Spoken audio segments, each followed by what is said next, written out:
Hi guys, so let's talk about 5-6. It is the last section of chapter 5, and hopefully it's as easy as 5.5, where you were just adding and subtracting and multiplying and dividing. So the name of this section is called inverse functions, and you've already heard the word inverse before back in Algebra 1. We did the inverse operation. So if you had like plus 5, the inverse operation of that would be to subtract 5 or minus 5. You can also think about it as the opposite or flipping the sign or something along those lines that will help you remember it.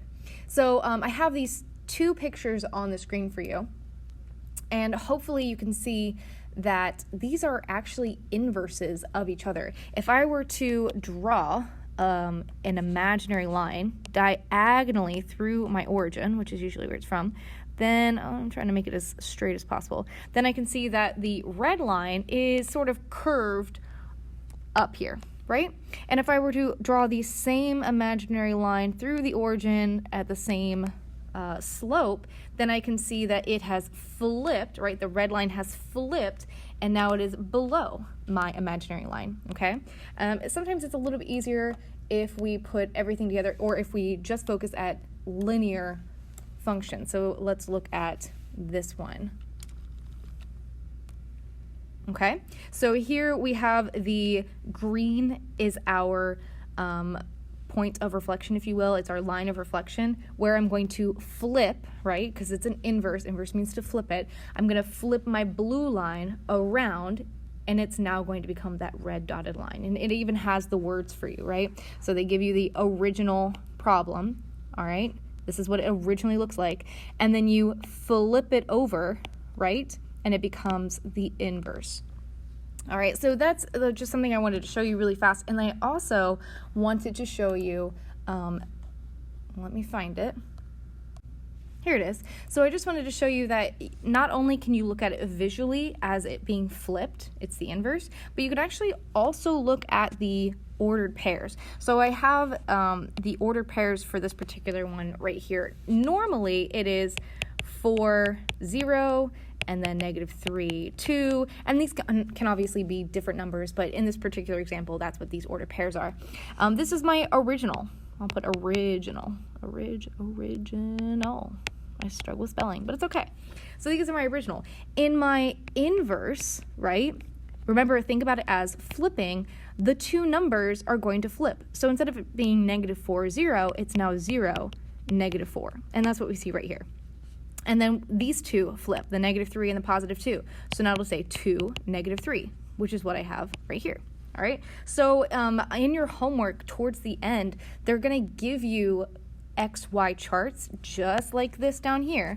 And they're going to ask you, is it an inverse function? And you're just going to have to look at all the ordered pairs and say, okay, did they flip? Did they switch positions? And that's all you have to do to determine. And if they don't, if they stay the same position or they change numbers of any sort, then it's not an inverse. So let's go into how do we find the equation of an inverse function. So here are our notes, and off to the side, once again, I have written some steps for you, just to sort of help you. They're typically going to give you equations that say f of x equals. What I would like you to do as step 1 is to go ahead and write it as y equals 2x plus 3. And then step 2 says switch your x and your y. So these two variables right here are just going to switch positions, because remember, that's what inverse means. It means to switch it. So the x is going to be on the left-hand side, and the 2 stays where it's at, but the x changes to y, and then you have that plus 3. So the only thing that's changed so far is the x and the y variables have switched positions. All right, then step 3 says to solve for y. So always remember that when you're solving for something, you want to use your PRIMDAS backwards. So that means you want to check all your addition and subtraction first, then you go to your multiplication and division, then you go to any exponents, and that should be it from there. So I am going to solve for y. That's my goal. All equations should be in the format y equals, so that's sort of why we switched it at the very beginning. So I'm going to do inverse operations to do that. So I'm going to subtract 3, and I get x minus 3 is equal to 2y. So my addition and subtraction is done. And then I need to do my multiplication division. Well, I have this 2 in front of the y, so I'm going to divide by the 2, all right? And it's going to say, this just cancels out. We're going to keep it as a fraction, so it's going to say y is equal to x minus 3 over 2. And this is my inverse equation. And notice, you can actually do like a check. We see multiplication. The inverse of that is division. Do we see that in the inverse? Well, yeah, we do. We see it right here. We also see, let me change the color. We also see a plus 3. That means I should see the inverse of that, a minus 3 somewhere. And I do, in fact, see that right here. So you can always do a visual check just to make sure that, do you actually see the opposite? Are things actually switching? Things like that. And then, of course, you could always type this into your graphing calculator and just physically look at it. Does it look like it's flipped? Okay, so let's do example 1. We'll start off with 1.2 on the right-hand side, just because it's a little bit harder. So notice I have a plus 3 right here. Okay, so I know that eventually I should see subtraction. I also see 1/2. It's technically division when it's a fraction like that, so I know that eventually I should see multiplication. So that's just sort of an idea of what should happen for the inverse. So let's go ahead and start with step 1. Step 1 is to write it as y equals. So it's going to say y equals 1/2 x plus 3. All right, step 2, switch your variables. So the x goes in the y position and the y goes in the x position. Okay, now I need to do a solve for y, so I'm going to use PEMDAS backwards. I'm going to start with any addition or subtraction. So I'll be subtracting 3. All right, and then to get rid of this fraction, remember technically a fraction is division, I multiply by the denominator, which in this case is a 2. Now just be careful with this one. Because we have 2 items on the left-hand side, we want to put parentheses around this, and we'll do the distributive property. So this will actually say 2x minus 6 is equal to y, because over here this cancels out with this 2, and so this is my inverse. So once again, do I see subtraction like I predicted up here? Well, yes, I see a minus 6. Do I see multiplication? Yes, I do. I see it right here with that 2x. Anytime you have a number and a variable next to each other with no sign in between it, it's always multiplication. So I did do that correctly. Okay, so let's go to something a little more difficult. Let's try letter B on the left-hand side, example 1.1. So let's have an idea. Let's predict what might happen. I see 2x. As I said before, that's multiplication, so I know I need to see division, because that's the opposite of multiplication. I also see this exponent right here, and the inverse operation of an exponent is going to be a radical, because that's how we get rid of exponents. So I should see a radical, I should see some division, so let's see what happens. So first things first, write it as y equals 2x squared. Switch my variables. All right, and then I'm doing PEMDAS backwards. So let me write that off to the side. So we got PEMDAS. Okay, I have no addition or subtraction, but I do have multiplication and division. So that's actually the first thing I'm going to do. I'm going to divide by the 2. So it's going to say, I'll show it. Divide by 2. Divide by 2. I get x divided by 2 is equal to y squared. Okay, then I need to, so I did that one. So then I need to do any radicals or exponents. I have an exponent right there. So I'm going to actually do the square root. What I did one side, I do to the other. So it's going to say y is equal to the square root of x over 2.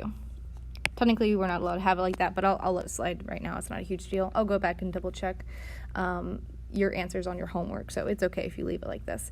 Technically, you're supposed to rationalize this, so you want to like multiply by the square root of 2, square root of 2, and so technically your formal answer would be the square root of 2x over 2. And this would be your answer. But I'm not going to worry too much about that on your homework. Just make sure that you have this answer right here, and I will give you full credit. All right, let's look at letter B on the right-hand side. I have a lot of things happening. I have a subtraction here, I have subtraction here, and then I also have this exponent. So let's go piece by piece. All right, so remember that parentheses are always at the end, so even though you might want to like subtract by the 2 right here, that's actually not our first step. So first things first, let's write it as y equals x minus 2 squared minus 7.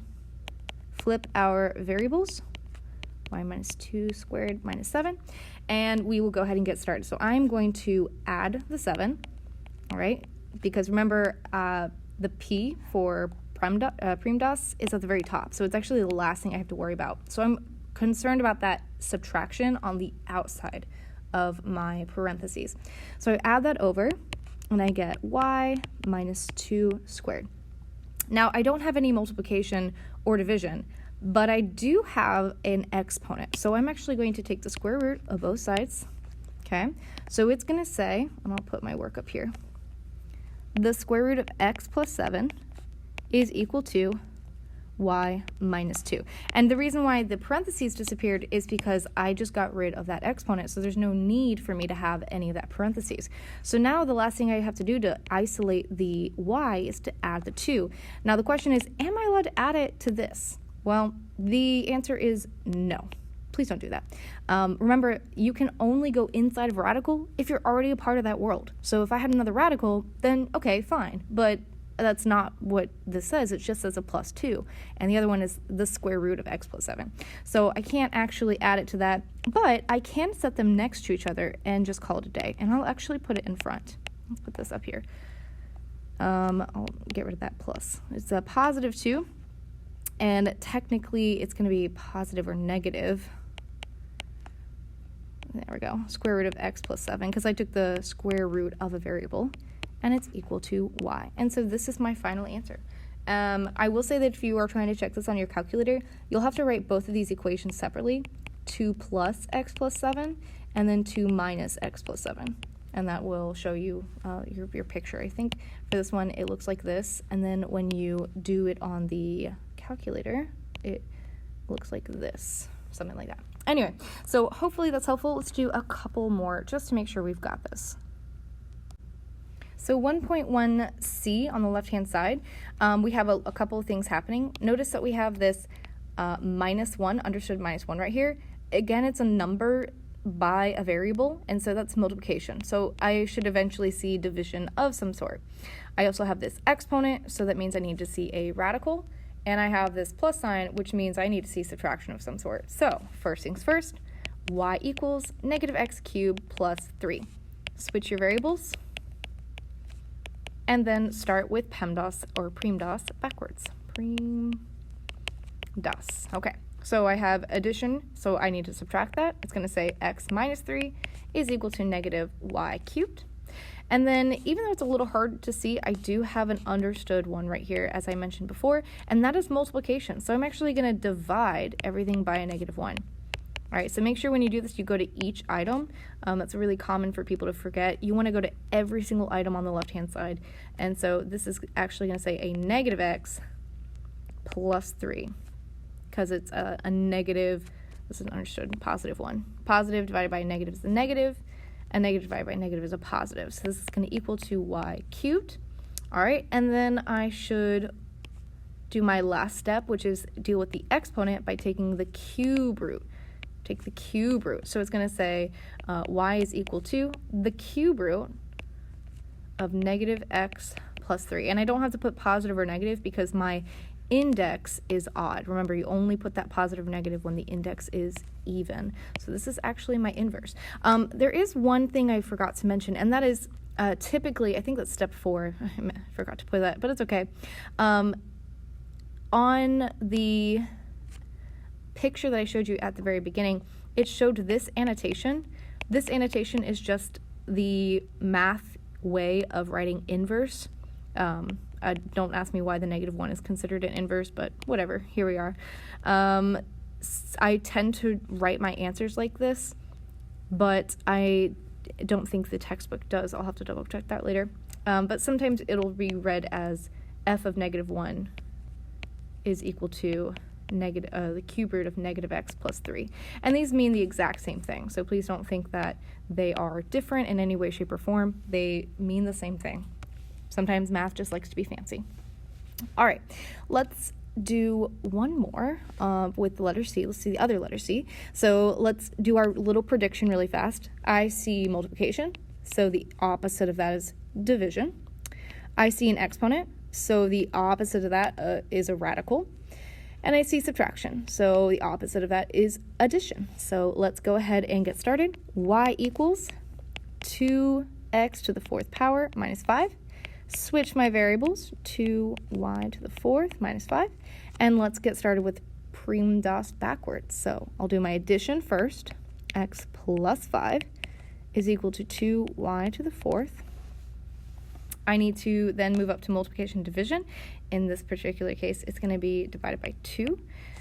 And when I divide it by 1 is really easy because it's just itself. But when it's a actual number that might give me a decimal or something, like if I divided by 2 is 2.5, I really don't want to deal with that. So I'm just going to leave it as a fraction. So it cancels out over here, but then it says, and let's put that work over here, y to the 4th is equal to x plus 5 over 2. All right, next thing is to do the 4th root in this case, and notice it's an even index, so I need to put a positive or negative. It's going to say y is equal to positive and negative the 4th root of x plus 2 over 2.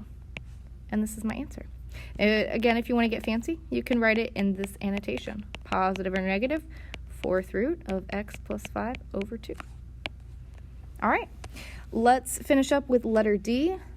Think about your radical as it being in parentheses, so you want to get rid of anything on the outside first. So letter D on the left-hand side, y equals 2 times the square root of x minus 3.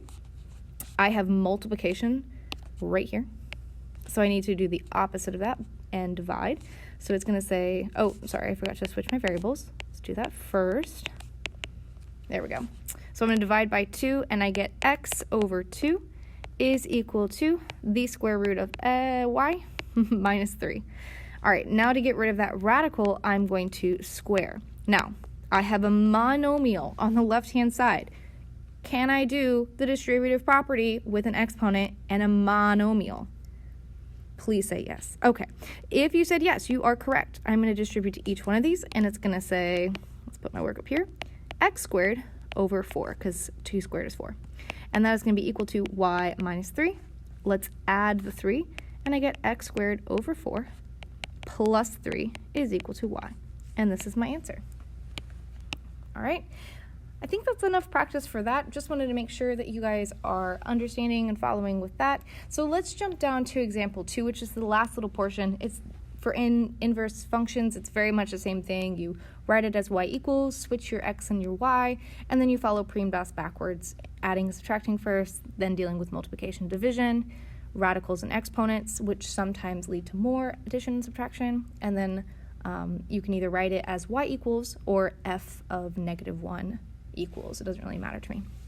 So in example 2.1, it says determine the whether the functions are inverses, and there's like this special way that you can do it, but typically I just start with whichever one is easiest, which for me on the left-hand side is this one, and I try to just find the inverse and ask myself, does it match the one that they gave me?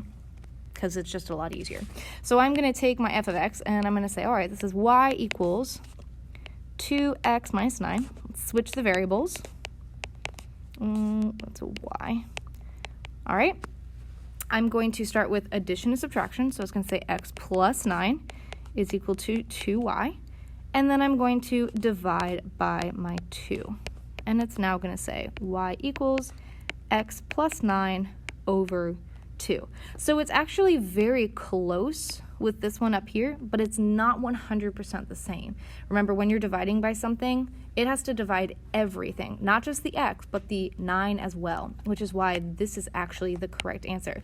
So whenever they're asking you to determine, they really want a sentence of some sort. It doesn't have to be a long sentence. You can just say, yes, this is, or these are inverses, or no, they are not inverses. So because these do not match right here, these do not match, I would say not inverses and leave it at that. So let's do one more.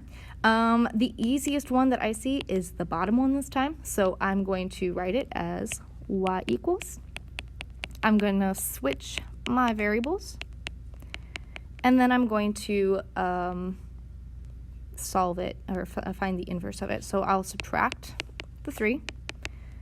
I'll divide the 4, and I'll get x minus 3 divided by 4 is equal to y. And does this match this? Well, the answer is yes. So I would say these are inverses. And that's it. Please make sure that you're not just, guessing on your homework and then writing the sentence on your paper. You will not receive credit for that. You have to show work. And remember, work shows like this. Okay? So don't forget to upload your picture to Google Classroom and to your website, bigideasmath.com. And if you have any questions, be sure to email me, and I hope you guys have a great day.